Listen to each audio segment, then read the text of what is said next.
So we know goddamn right that it's going to be a weird looking ticket in 24. Do you really think that the Democrats are going to reform after this defeat? Do you think that they are going to look at themselves in the mirror and think that we have drifted too far to the left? Nah.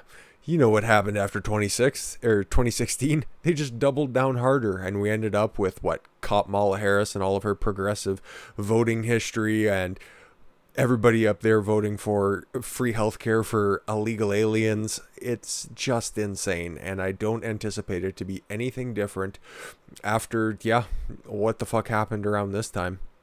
So we got a list here on Ballotpedia of the most likely candidates for 2024, and I see a bunch of winners, but I also see one that's not on there, which I'm kind of thinking is an outside shot, but don't be terribly surprised if they come up. Like, I can see most of these people. Stacey Abrams, fuck off. I don't think that she'll be there. Michael Bennet, senator from Colorado, he might be one of those like Tom Steyer guys that's up there on the debate stage where you're going to immediately forget about him because he's one of the first ones to drop out.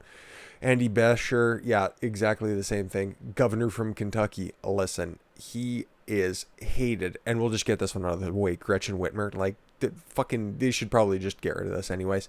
There are some that are, hot prospects, guys that I think that are real, guys and girls. Sorry, I don't want to misgender the Democrats because we know how delicate they are about that subject.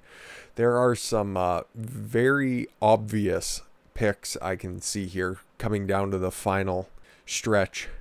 Like, I think Pete Buttigieg, he is more than likely going to be up there again. Except for right now on Twitter, he's just totally torpedoing any credibility that he has. But that's neither here nor there, really. Andrew Cuomo, I don't know if the fact that he loves to kill seniors is really going to affect him that much because he has a fairly good approval rating outside of New York. That one's tough to say. I think he'll be probably one of those last six guys that'll be up there on like the final debate stage. Kamala Harris, that one's tough, man. I think that she could be on the top of the ticket. I think that she'll be one of the final three there. Klobuchar, fuck off. Joe Kennedy, old wet mouth there. Yeah. No, I think one thing that I think both parties can decide on is that these legacy votes, these dynasty candidates are probably all said and done. No more Clintons, no more Bushes. Actually, I walk back that Clinton because we're going to talk about a couple of outside candidates that aren't on here yet. Spoilers, Gavin Newsom. Nobody outside of LA or San Francisco is going to vote for that fucking dork. So we can knock that one off there. AOC, though, how can you not think that she's not going to be on there? She'll be 35 by the time the campaign for 24 rolls around. And you need to be 35 in order to be eligible to be president of the United States. Listen, I think Kamala Harris probably right now is going to be the nominee. But don't count out the insanity of the left. I think AOC is right up there.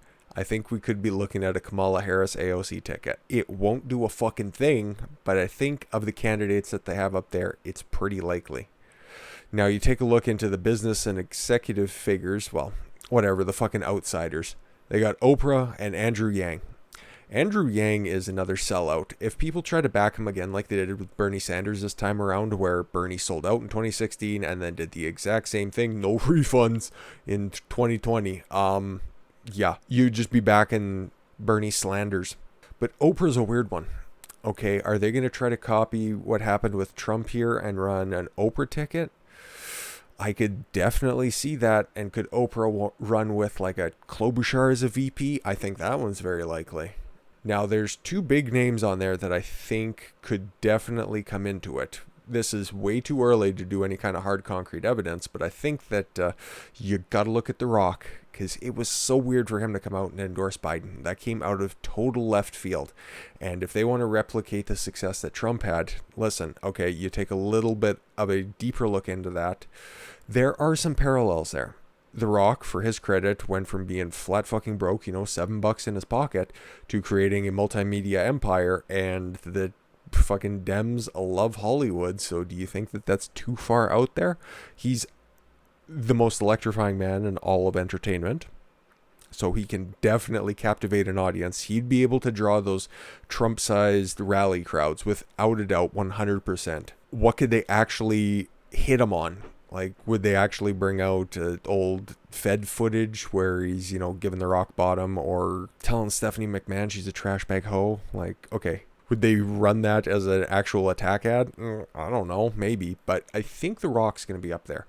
And the reason I walked back the Clinton dynasty thing is I think Chelsea's going to be old enough to run. And you fucking bet your ass she's going to be a candidate at some level. Maybe she starts in the Senate. But, you know, Trump blasting his shit wide open in 2016 leaves a big gap for 2024 as well. I think she will be a candidate somewhere.